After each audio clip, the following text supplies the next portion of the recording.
Hello, everyone. Welcome to the Roanoke Valley Libertarians online affiliate meeting. Today, we are joined by Wes Benedict. He is running for the Libertarian National Committee's chair position. He's held many roles inside the LP. He's done a lot of good work. He's came to Virginia and helped Dean on his campaign. So today, we're just going to go over some questions and find out some of the reasons that he would want to put himself into a position of being chair for the LP, Libertarian Party. So welcome, Wes. And we'll start off with, if you would like to do an introduction of yourself for those that don't know you. Sure. Yeah, my name is Wes Benedict. I live in Austin, Texas. I've been a libertarian for over 25 years, and I started as a member and someone who just read the newsletters, and eventually served as the executive director of the Libertarian Party of Texas for 4 years. And then I served as the national executive director of the Libertarian Party for 8 years. And that's a tough position. I lasted longer than anyone else has ever served in that position. I like to think I'm very dedicated to the Libertarian Party and its principles, and I want it to be successful.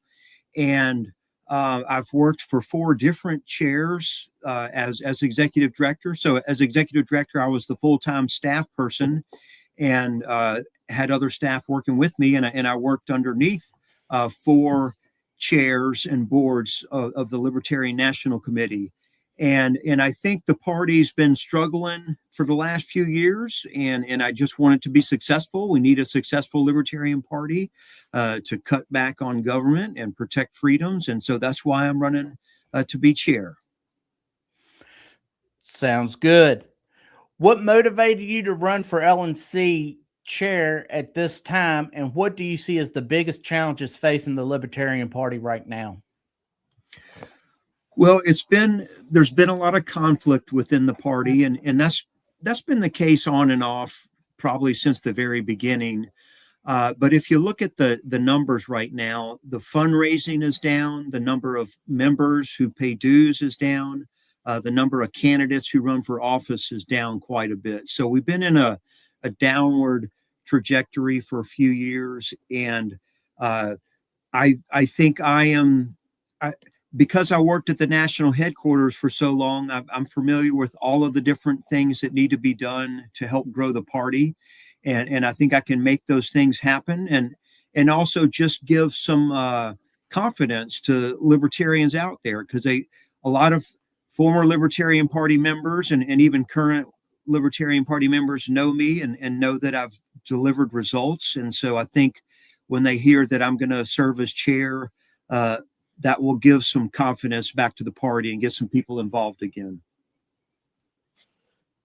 What do you plan to do to bridge the gap between the Mises/right wing part of the party and the left wing part of the party to get the party to come together? And because it's very toxic, it's rough to see, and I want to see success. And I think that you are one of the people that can bring that success. So what can you do to assure each side that you're going to work for them as their leader?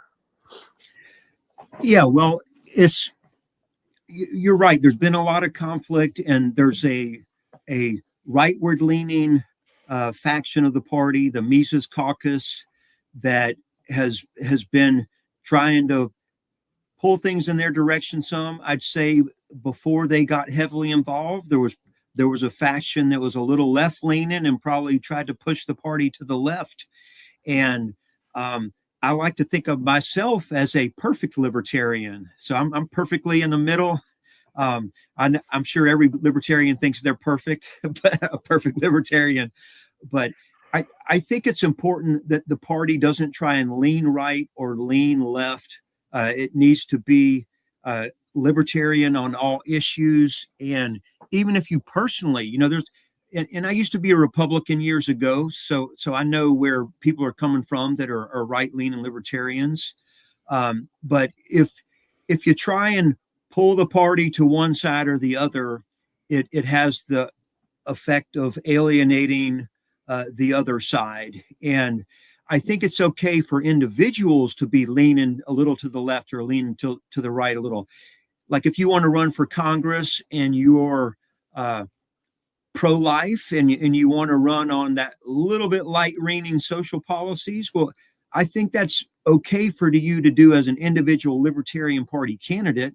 We certainly have a lot of those in Texas that have run for Congress that were pro-life and maybe had some other more socially conservative leaning issues or policies.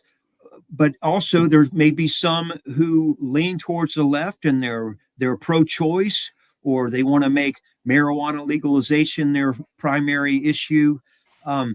Let that be what they focus on and let them do that. And don't try, and those two different groups should not be working to push the others out of the party or to control the party and say it's only going to have my views. So I've always been very accepting of a wide variety of candidates out there who aren't always perfect like me on every issue, a perfect libertarian. And I think that's critical to having the party work together again.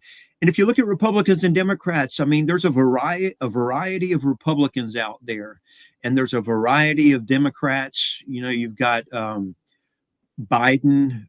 President Biden was more of a moderate, and then you've got Bernie Sanders, who's like a super left-wing progressive, and I guess he's an independent, maybe, so maybe he's not the right example. But there are super left progressive Democrats, and they're all in the same party, and they all have to work together sometimes. So we need that mindset. A big tent Libertarian Party. We welcome folks who are not perfectly right, straight up libertarian all the time, and encourage them not to fight with each other, because we're all so much better than the average Republican and Democratic congressman or politician. Do you think that's what has kind of tore the party down in the last few years, is the infighting, because we have left-leaning and right-leaning factions that have taken over? We have more of a left-leaning chair right now. We had a right-leaning chair prior. Do you think that's part of why we've had that issue? And being in the center is a good thing. That's how I kind of ran my ship, even when I was as a secretary, the vice chair, and then the chair in the 2020 through 2022 thing, as I want to work with everybody, because I think everybody needs to have that opportunity to get together. All caucuses, to me, caucuses are kind of crazy because they're all individual thought processes, and I think we all need to be concentrating on being libertarian versus caucuses. But that's just my view. Yeah, I think focusing on being a libertarian rather than your particular caucus or faction is a good thing. And also, sometimes there can be mild disagreements or professional differences of opinion on issues, but when it gets down into name calling or mocking or really unprofessional behavior by leaders of the party, that's when it becomes a much bigger problem.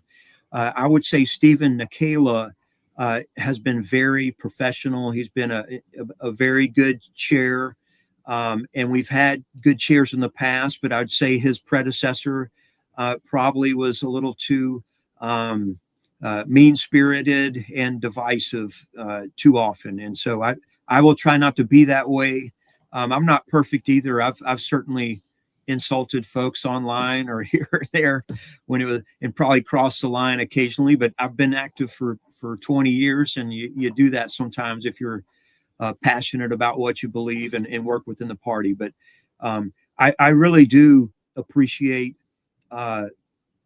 different kinds of libertarians, and I've always been one about, hey, we need to run for every office, run for as many offices as we can, get as many members as we can, get involved in as many activities as we can. We need a much bigger party, and you don't get bigger by internally fighting too much.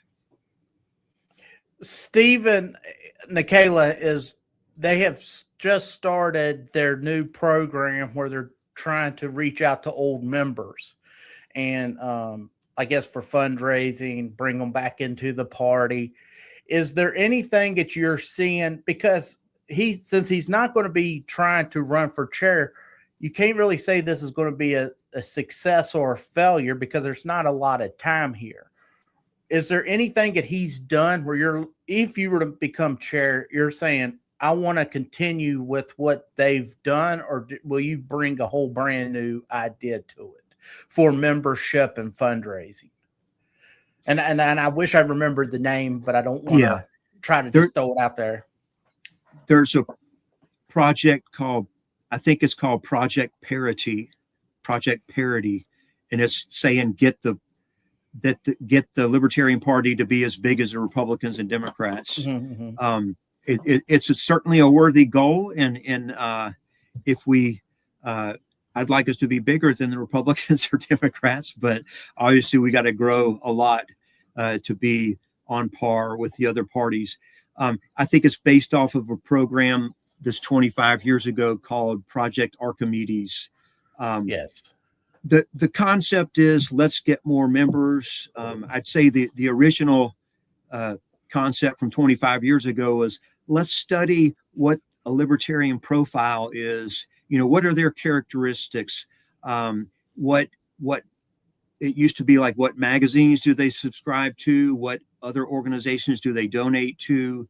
How do we look at the characteristics of a libertarian using publicly available data or data that you can buy from companies that have a lot of this, and identify what are characteristics of a libertarian so we can go reach out and find more. And hopefully so that when we spend money to advertise for the party, whether you're spending money to do snail mail, direct paper mail, or whether you're spending money on ads on Facebook or some other means, spending money to advertise to get people to donate or join the Libertarian Party.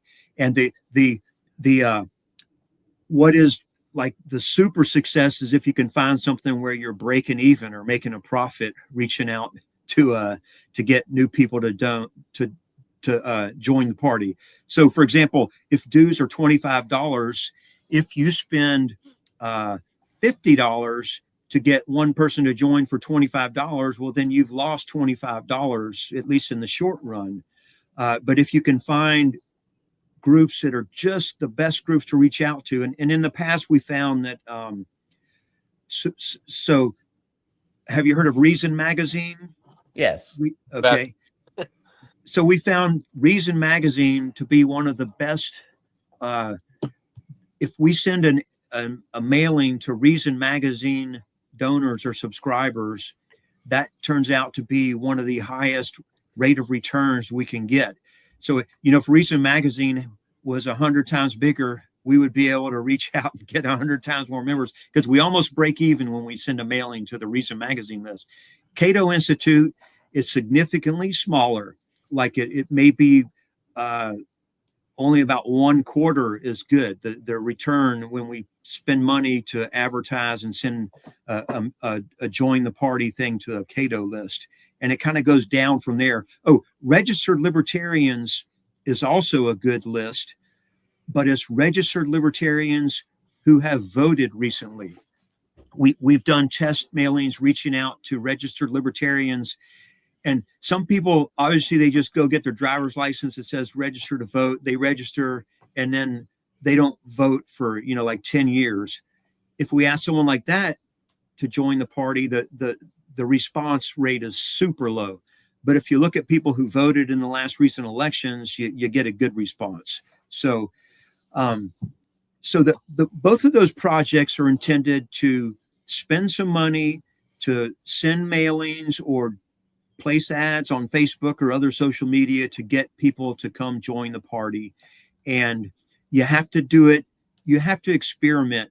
You have to try different ads. You have to try different messages, and you have to try reaching out to different groups to find the best ones that have a good return on investment. So that's what, even if you didn't have a project, like when I was executive director, we didn't officially have a project named that, but we did do some of that reaching out for new donors and members, and we were somewhat successful. But I think 25 years ago they did it on a big scale. I think some people donated like a whole lot of money to invest in this, and that helped grow the membership a lot. And so a lot of people, I think they got up over 30,000 members. We're down to about 9,000 members nationwide right now. So I will continue it. Now you have to constantly look at how is it doing. Are we spending a whole lot of money and not getting many new members? Maybe it's not worth it if it's not working well, and maybe we just do it to the easiest groups out there and not spend a lot of money on it. So it's something you have to look at and see how well it's working. So you're talking about data. That's a big problem right now. CRMs in states hooking up with national. It's just a nightmare. Do we have a plan on what we can do to improve that? Because I know at a state level, we have to keep asking, I guess, for data to be sent. And obviously the old system failed miserably. I think they're on Zoho now. It's an easier platform, but we still have to get information. I think we go through Ken Molman still to get some of the data we had from the past. It's kind of really broken. And you were saying about registered libertarians. There is states like ours that don't have registered libertarians, but I know we can reach lists by using that data, CRM data. But the big problem is we have a big problem with the CRM right now. You have anything to work on fixing that? Yeah, it's critical for data sharing and for data maintenance to work. I haven't used the current system, that Zoho system. So when I was there, well, for quite a while, there was something we used called Razor's Edge, and it was the national database system. I didn't implement it, but it was there when I got there, and we did make it better. We went through a few iterations to make it work more smoothly and functional. At the state level, states mostly did something on their own, so they could use any kind of CRM they wanted, and it varied from some people use something like Nation Builder to Civi CRM, and some places would just use spreadsheets, Excel spreadsheets or Google Sheets. A key thing about these databases is somebody's still got to look at it and maintain it and make sure that it's kept up to date. And so even if you buy new software and implement it and set it up once, if somebody's not there making sure it's kept up to date and accurate, it's not going to work well. And it's always been surprisingly difficult for the national and the state party databases to synchronize themselves and keep up to date. And at first, it sounds like an easy thing to do, but there are people who, I want to use this email address for my state party membership, but I want to use a different email address for my national party activities, and trying to allow for all those little differences or unique things. It's not easy to do, because maybe at the state level, you'll change the email address, and then the person's like, hey, I didn't change, they'll contact national and say, why did you change my email address? I didn't want it changed. And it's like, oh, the state changed it. So I'm just saying, even when everyone's doing their best and things are working well, it's still a complicated problem having a national and a state database and records. I think sounds like it's not working very well right now overall. When I was there, at the minimum, we would at least email a spreadsheet with the current data every month. So every state would get, and this is like a worst case scenario, but you at least get an email with a list of all the data from your state. So Virginia would get a list of all the members that were in the national database. And if everything else was broken, at least you had that spreadsheet with all the members in there. But no, it needs to, we need to look at it and make sure something's working. I don't know exactly what's working okay now and what's totally broken. But that's the kind of thing that it's important to dig in and fix those. You can only just say nice, positive things and inspire people so long if your back office operations are broken. Yep, I agree.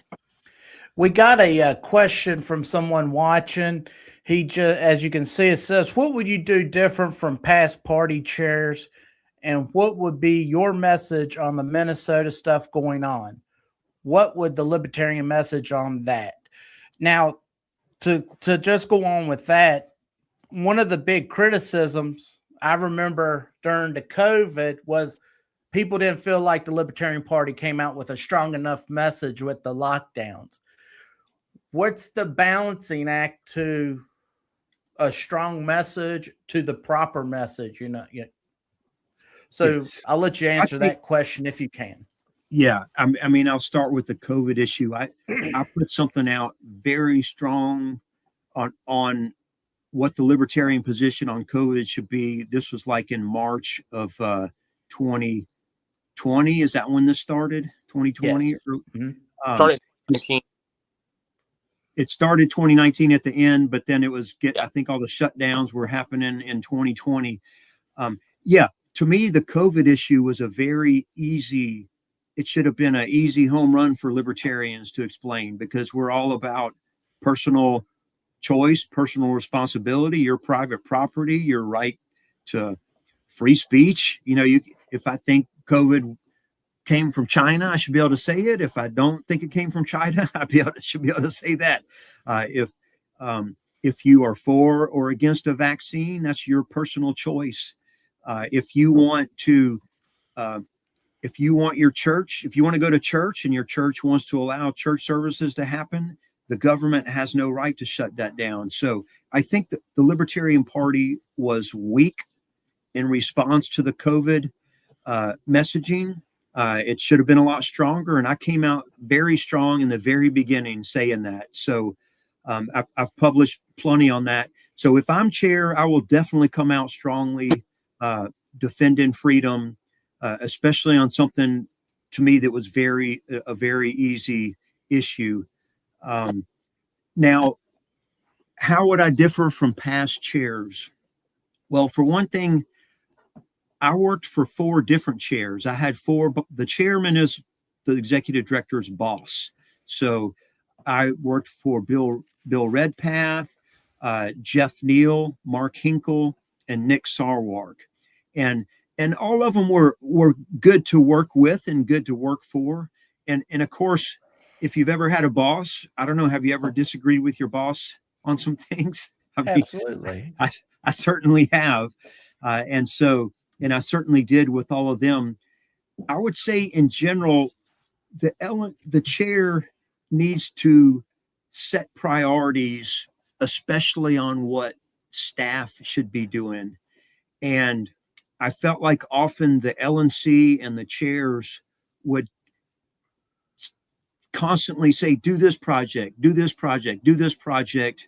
And it became too much most of the time. And so we could either try and do all of those things and do a weak or a poor job on a bunch of projects, or not get them done at all. And it's kind of like, if states are having the problem with their databases right now, then I don't want to do a whole bunch of new projects until we focus on those priorities. So I think I will be better at talking to staff, seeing what they're capable of getting done, and make sure we have realistic priorities on getting different projects done. That'll be the big difference between the other chairs. Minnesota, well, yeah, so you want to get into immigration. That's a controversial issue within the Libertarian Party. I've always been for making it easier to immigrate legally and make it easier to come and get work visas to work more easily. And I think if it was easier, there would be a lot less illegal immigration. I've published a bunch on immigration and free trade on my personal Facebook page. So if you want to know what I really think, you can go to facebook.com/wes.benedict and see what I've been posting there. We've been the party of smaller government, and ICE going in, and it seems like they have way too much power. They're arresting people and without probable cause and shipping them away, and it's out of control. So, I'm for peaceful protests. I'm against and civil disobedience, but I'm against like violence and vandalism. I think that's always wrong, and that sometimes happens when people are protesting. So, but I'd say in general, I think the federal government has gotten way too controlling, and we don't want a federal police force invading our cities and invading people's homes, and without it's just wrong. What's going on? What the federal government's doing right now? Now, one thing that I want to just say, and I've been saying this to a lot of folks because I've been with the LP since 2010, and I've here recently started feeling like sometimes the Libertarian Party's messaging, we stop short in the aspect of, and I'll use legalization of drugs. We'll just go legalize, like I'm a legalize all drugs, but we got to continue on the statement of we can legalize it, but there's things that happen when you use it, and when we do, that can be a detriment. It's like legalization of prostitution or whatever. And I think sometimes we stop short, and I would like to see libertarian, I'm not the greatest speaker, but when I do speak, I try to be as good. I try to make sure people understand that I'm not just going legalize all drugs and it's just going to be this, wild, wild west. Right. With drug legalization, we're not advocating using drugs. Right. Abusing drugs, most illegal drugs are harmful and cause you health problems, and that's a surprise to nobody out there. And I think, if we just say, hey, we want to be able to use drugs, that sounds like we want drugs because we want to use them. Right. There are certainly some libertarians and others who do want to use some of the drugs that are illegal, but it's not what most libertarians are doing. You go to a libertarian meeting, people are not using drugs. They're not using illegal drugs.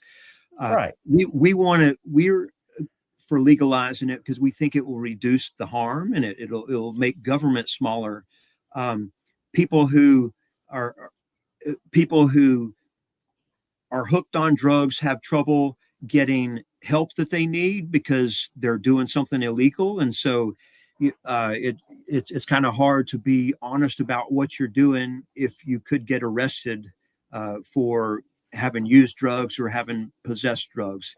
And we think a lot of the crime associated with the war on drugs would go away if drugs were legalized.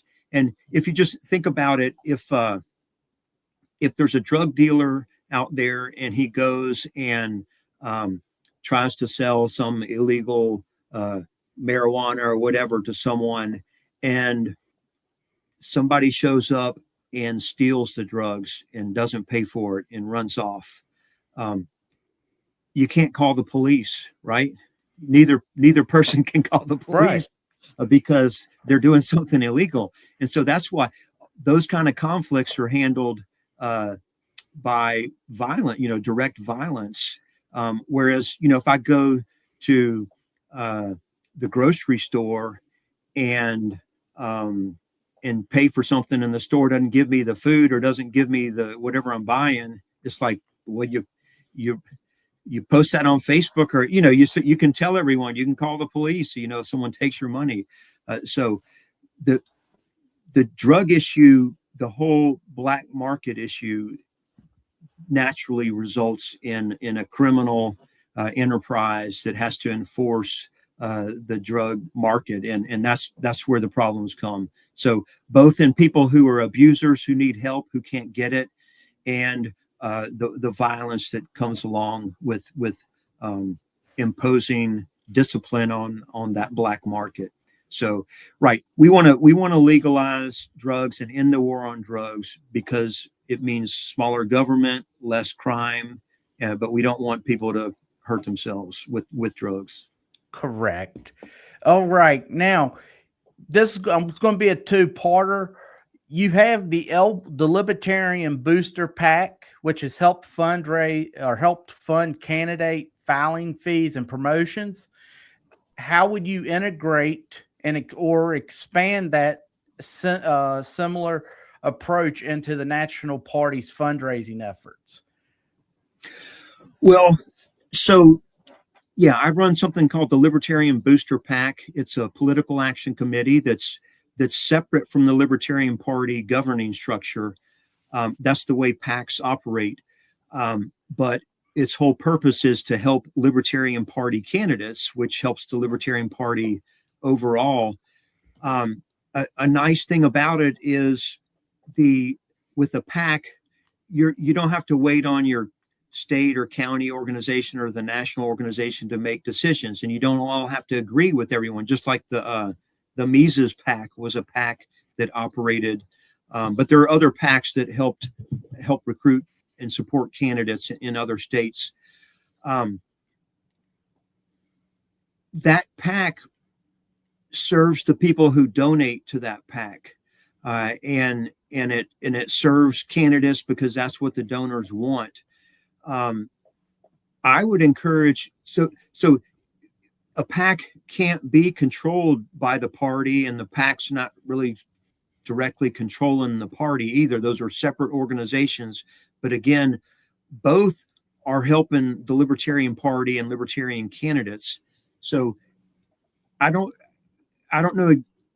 The PAC would stay separate from the national party. So if I'm like the national chair, if I'm doing something on behalf of the National Libertarian Party, then that would be with a separate hat on than if I'm doing something with the PAC that I run.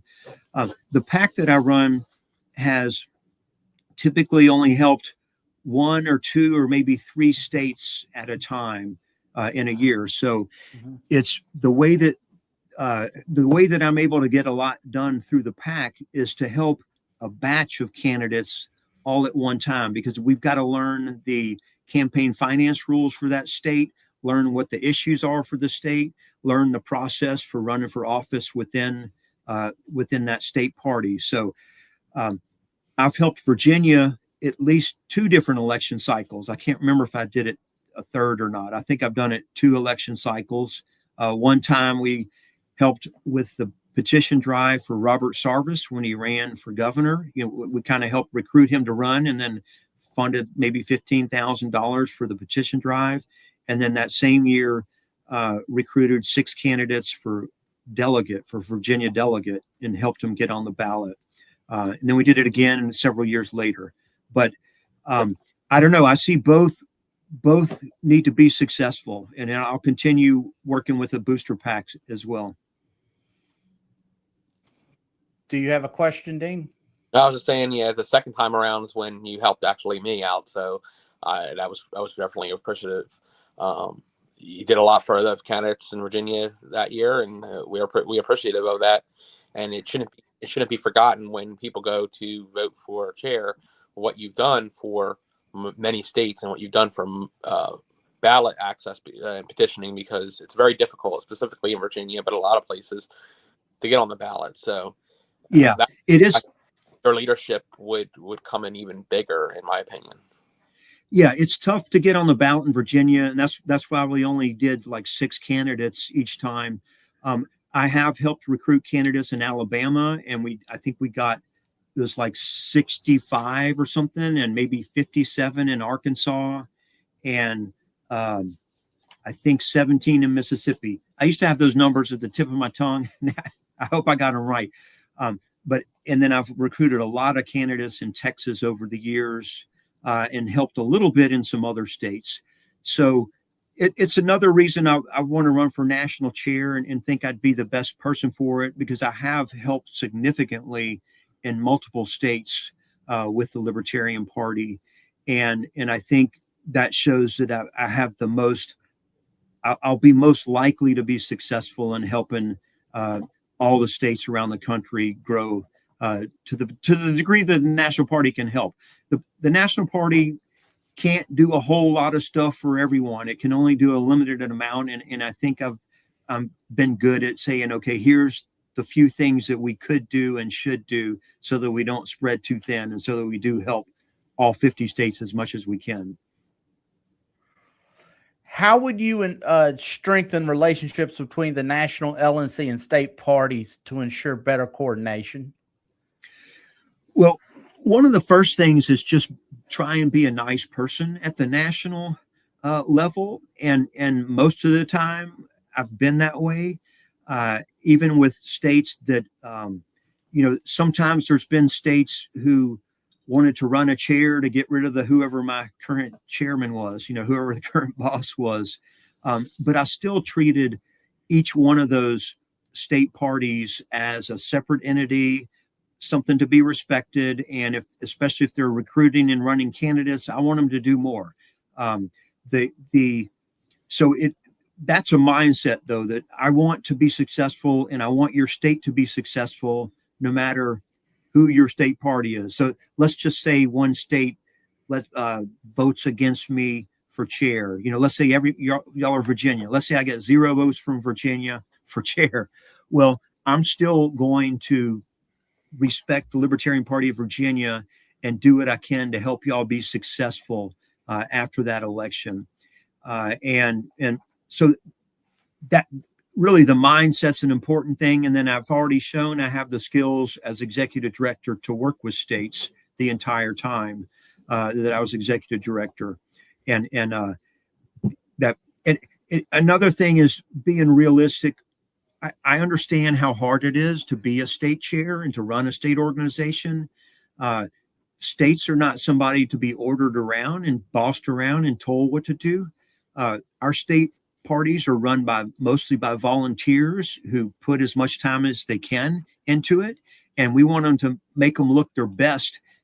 Sometimes I'm like, even though they're a $1,000 organization, we want to make them look like $1 million organization, even if we're just kind of putting up a front. But we want a nice looking website if we can help them, a database that works, and some candidate tools that help their candidates look better. It's the National Party. It does some communications, it posts some stuff on social media, but it's the state parties that recruit all the candidates, run the candidates, and make us a big, successful organization. And I've always been big on running candidates, run strong campaigns, get as many candidates as you can, and that's what helps the states grow. Okay.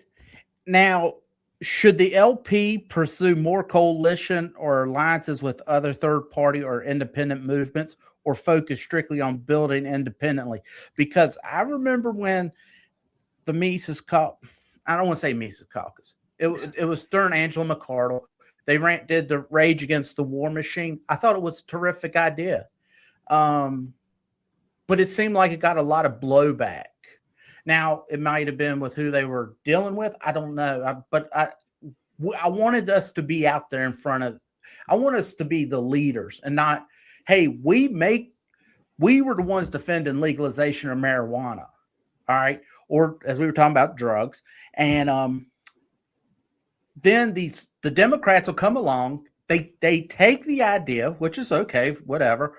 And then they turn it into this a bigger black market because they add taxes to it. Here in the state, they're going to make marijuana is going to probably become recreational use. But online, you're seeing with these taxes that they're going to add to it, it's already going to, like, people are already saying, well, why am I going to go buy it from a local place when I can buy it from my dealer with no, but much should cheaper, we, right? Yeah. But so in turn, going back, should we work with the third parties or should we work independently? Well, I think it is good to do coalitions with other organizations. There was I'm trying to remember what it was called, but when I was at the national headquarters, there was an event. It had to do with privacy, and the libertarians showed up and spoke some and appeared at it. at state levels, this happens all the time. You know, Libertarian Party organizations, like it could be candidates or party representatives, show up to tax protests, to war protests, to drug legalization efforts, all kinds of things. So I think we need to keep doing it. The one that was a controversy in Washington, D.C., there's more to it on how it was organized that maybe wasn't appropriate, and maybe some people put some things that made it look intentionally trying to make it look bad. I don't know. But in general, I'd say, no, we should participate in plenty of those things. It takes a lot of work to put on a big rally. It's at the national level, you're talking tens or hundreds of thousands of dollars. And we don't have the manpower or the money to always put these on ourselves. In fact, that's one reason I tell people to run for candidates, how you get a huge benefit. Because let's say you're a libertarian in Austin, Texas. You can set up a route. You can set up a big meeting and reserve a space and get maybe 20 people to show up or 100 people, and do that a few times and wear yourself out. Or as a candidate, if you say you're running for Congress and you start reaching out to all these groups doing things, they'll invite you to their event. So now you can go speak at a rally or speak at an event and get the same publicity, and you're actually meeting people who aren't libertarians because you didn't organize it. You're reaching more independent people out there, more of the public, and yet you didn't have to spend any of the money to set up the event. You didn't have to do all the organizing, getting the stuff out there. So we get a big bang for the buck by showing up to other people's events, and when we have issues that we agree on, and that's pretty often. It's happening all the time. I used to show up sometimes at the state capitol in Texas. I would show up with a big old sign, and at the very top, like if there was a pro school choice thing, I'd say Libertarians for School Choice. Simple as that. And surprisingly, those would show up in newspapers or on television, you know, when they're doing a panning of the group, and it tells people Libertarians are for school choice. Doesn't say much else, but that little spotlight shows up. And I think someone showed up with a Russian sign at our anti-war protests, and so, oh, it's Russians, you know. That was unfortunate. But we got to keep doing these coalitions and work with other groups.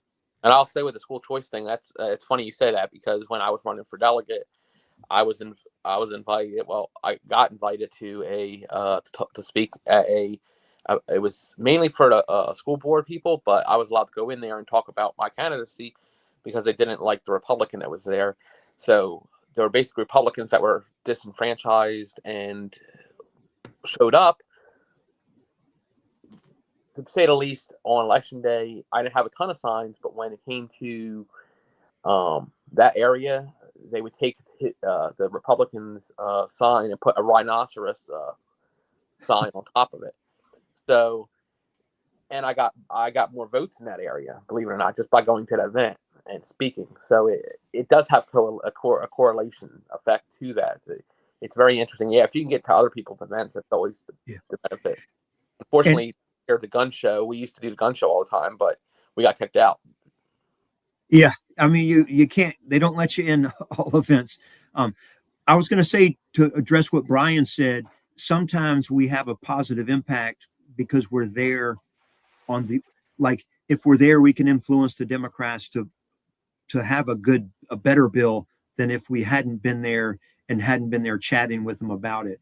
So yeah, if Democrats are legalizing marijuana in Virginia, but putting so many taxes on it that it ends up being almost illegal still, we can explain, look, this is what you're doing wrong. You know, if we're there, and they might listen to us. They don't always listen to us, that's for sure. But it is good to be there. How do you plan to position the Libertarian Party in the post-2024-25 political landscape, especially with the potential shifts in the major party into parties?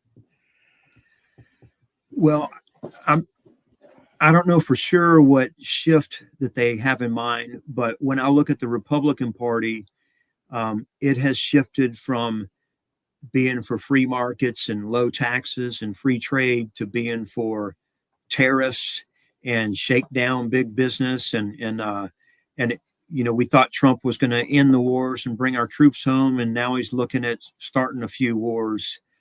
So there's just a huge opportunity for the Libertarian Party to make it clear how we are different from Republicans and Democrats. If I look at Democrats, they control California, right? Super heavily Democratic state, and they spend tons of money on social programs and welfare. Yet you go there, there's homeless everywhere. It's like they've made it illegal to be working poor. It's like you're middle class or rich or you're homeless. They've made it impossible to be poor. You're living outside, you're living in a car, you're homeless. Democrats they say they're for poor people. They've been terrible to poor people, especially wherever they're in control. They pass rules that make it impossible to build affordable housing. They spend money on government housing for a few poor people, but it could never be enough. The only way they get money for that is by raising taxes on everyone else. And the same thing with like what you talked about, marijuana legalization in Virginia. There's so many things that Democrats have done poorly to make life harder and worse on poor people. And that's where libertarians can step up. So to me, there's never been a more important critical time for libertarians to be out there. And our policies are very good. And it's not like new crazy stuff invented out of the blue. All of our policies have been written about for decades. There's nothing surprising or new. So we just need to make sure that we get out there and let the public know we exist and make them feel like you got to vote against your parties. You got to vote third party for them to ever change. If you just keep rewarding your party, no matter how bad it gets, even though you don't disagree with them because you really hate that other side so much more, things won't change. So I don't know if you got to elaborate some on what changes in the national parties you were talking about also. I don't know if I hit it. No, that was good. You spoke about Trump and he was going to be this anti-war, because I was asked about him right at 2024, and I said, for the most part, his first term, I thought he did. I mean, there was issues that I had with him on his foreign policy, but I think it was about as good as you're going to get. This time, I thought it was very lackluster. I've been disappointed on this one. The only thing that Trump has done, and this is going to lead in, is his bringing on Robert Kennedy Jr. Now, he became a lifetime libertarian, or he joined the party. He was seeking the nomination, I know, for that brief moment. You helped him for a minute. Can you just elaborate on that? And after that, once the Trump administration is done, of course, you saw, I don't think RFK is saying anything different than he did when he was 10 years ago. Maybe he is, and I wasn't paying that much attention to him. Is he going to try to help the LP in the aspect? Because I think what he got hired to do is, I agree with. Now, I'm not agreeing with a lot of his other policies, but his health stuff, I'm fine with. Do you know, was he going to help the LP any, or what was his stance there? Yeah, so just a little background on that. After the national convention in 2024, I was hired by the Kennedy for President campaign to serve as their Texas state director. And I did that for 3 months. I learned a lot doing it, and learned a lot how a bigger campaign, but not a huge major party campaign, but a bigger campaign can run and nationwide. But it was pretty controversial. I got a lot of upset libertarians mad at me, saying, "Why did that I turned on the Libertarian Party?" And I understand that, and it's it's justifiable to be disappointed with me for that. I will say at the time I did it, I never would have expected Kennedy to join the Trump campaign. I mean, Kennedy had been a long-term Democrat, an environmentalist, and a lawyer, and sued every big business for his whole career. And I could say maybe I could see him maybe dropping out and endorsing the Democrat, but I didn't think he would drop out and join the Republican Party and be in the administration. So when he dropped out and joined the Trump campaign, first of all, they let us all go and shut down their campaign, but then they did invite me to help with the Trump campaign. And I was like, I can't go that far. Sorry, not going to do it. I've spent decades asking people to vote Libertarian and join the Libertarian Party and give money and run as a Libertarian. And I can't now can't go ask people to vote for a major party candidate. And also, so I voted for Chase Oliver, the Libertarian candidate. I donated to his campaign. But I don't know what Kennedy's going to do next. I've never met him personally. I've never talked to him personally. It's I will say the Democratic Party treated him so poorly that in the long run, I kind of see how he was able to join the Trump campaign, because they allocated like $100 million just to kick Kennedy off the ballot, just to fight against him. So there's everywhere it's kind of like when a party attacks you, you kind of start liking their enemy some, right? The enemy of my enemy starts becoming your friend. And so I've often been mad at that Republican Party because they've made ballot access harder for us in Texas, so I have this personal grudge against the Republican Party of Texas, but I certainly see how Kennedy had a grudge against the National Democratic Party based on the things they did to him throughout the country. Kennedy he had a lot of libertarians on his campaign, and I do think those influenced him in a positive direction. When he spoke at the national convention, he said, "I'm not a libertarian, but y'all have a lot of great ideas." And he went through policy after policy, explaining how he agreed with the details of the libertarian position on things. And he often said, once you lose a freedom, it's hard to get them back. You almost never get them back. But I don't think he's really a libertarian. He on his website when he was running, when they asked me to work for him, like, man, it says $15 minimum wage. We're for eliminating the minimum wage. How could he be a libertarian? How could he run? And there were many other things. I think he had universal health care as a policy he wanted. Maybe it was Medicare for all or something. So I don't know what he's going to do next. I think if he becomes more libertarian and adopts more libertarian positions, and maybe he could be like someone like a Justin Amash, who changed his mind on some issues and joined the Libertarian Party and became a libertarian.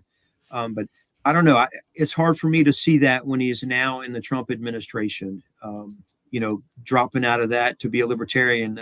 It's a big leap. Right. Well, it's always be nice, because I think one of the things that the Libertarian Parties needs is always famous people. We used to have Penn Jillette and Drew Carey and folks like that. Kurt Russell, I think, would say he's a libertarian. And I want to see them promoted more, and not because, like, if you look at the Republicans or Democrats, they've got the Kid Rock and Nicki Minaj, and over here throw a stone, and that's who the Democrats have got to come out and hawk their ideas. And we need people like that. And I hate when I see Penn Jillette walk away from the party, or Drew Carey endorse Kamala Harris, and it's like, ugh, we got to be better here. Come on. Yeah, I agree, and I think we've had more in the past.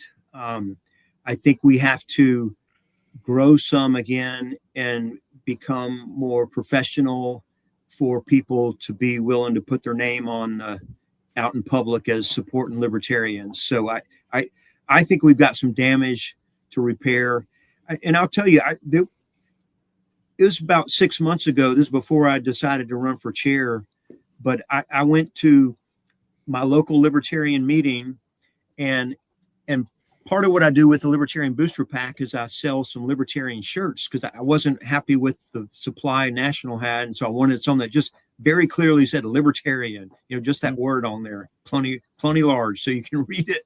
And I used to help distribute those, I'd sell those shirts and wear them myself.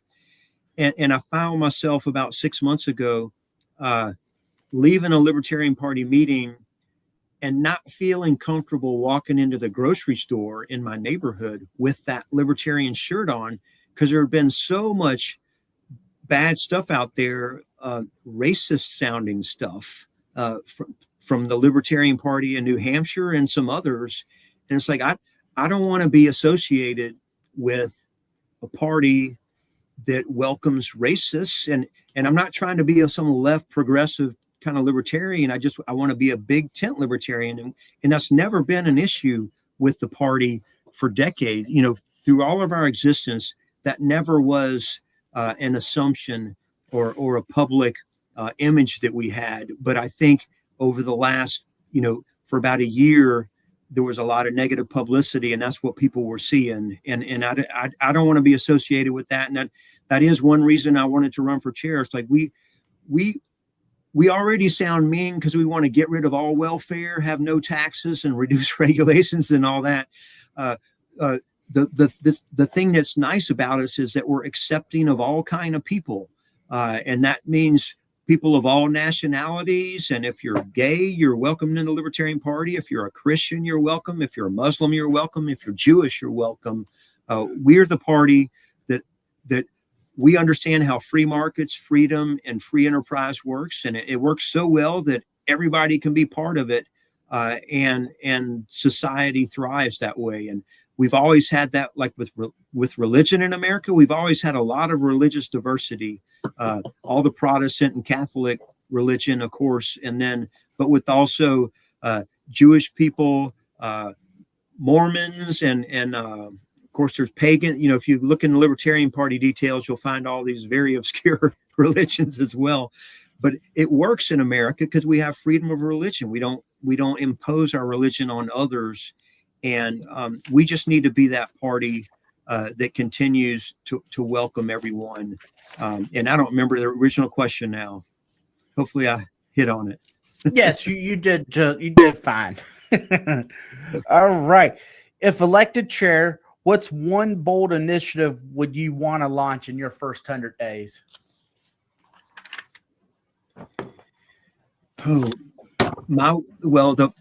Or do you have something that you're ready to do? The number one thing that I'll get to work on is getting our monthly pledge revenue up.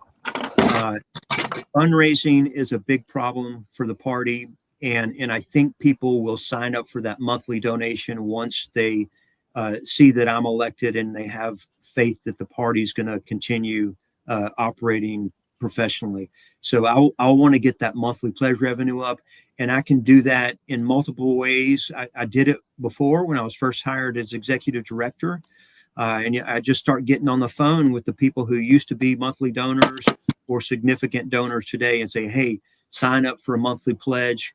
We need that revenue.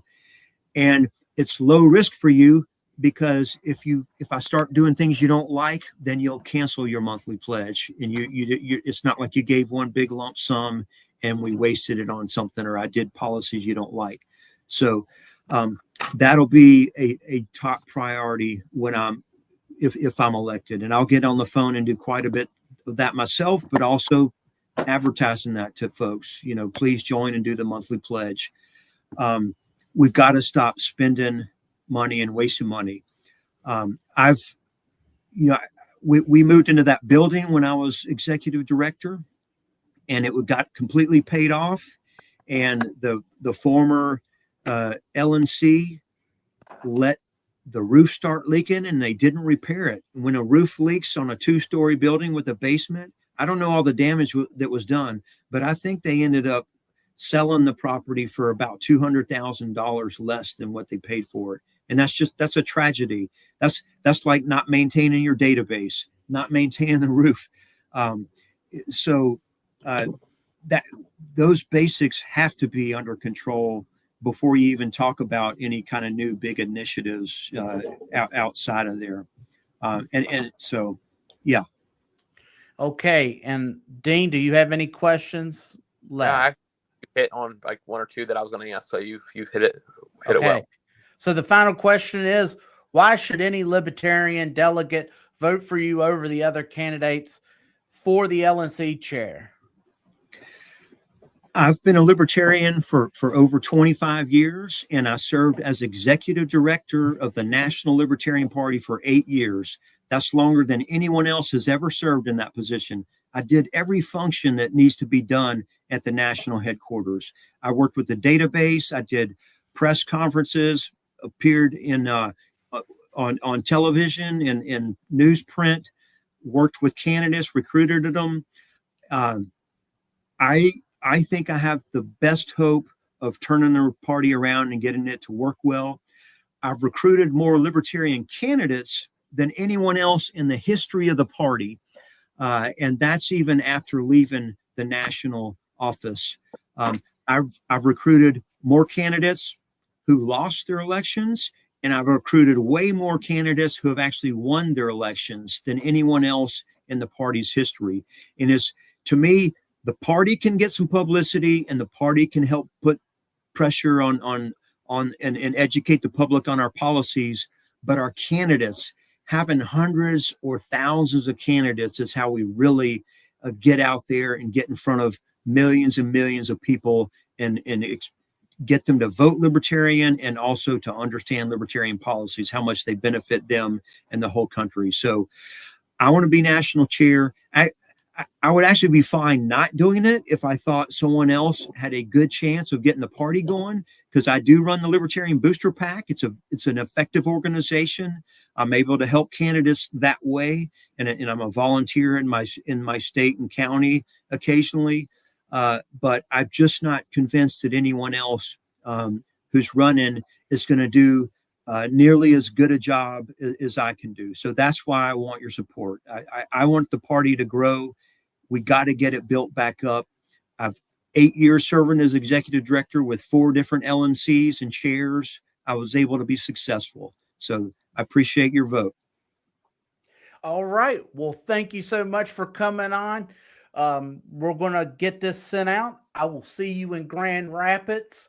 If you're free on February 28th, the Virginia State Convention will be taking place. So you're always welcome to show up. That's February 28th in Waynesboro, Virginia. So until next time, that's Wes, that's Dean, I'm Brian. We will talk to you later. Have a good night. Thank you. Good night.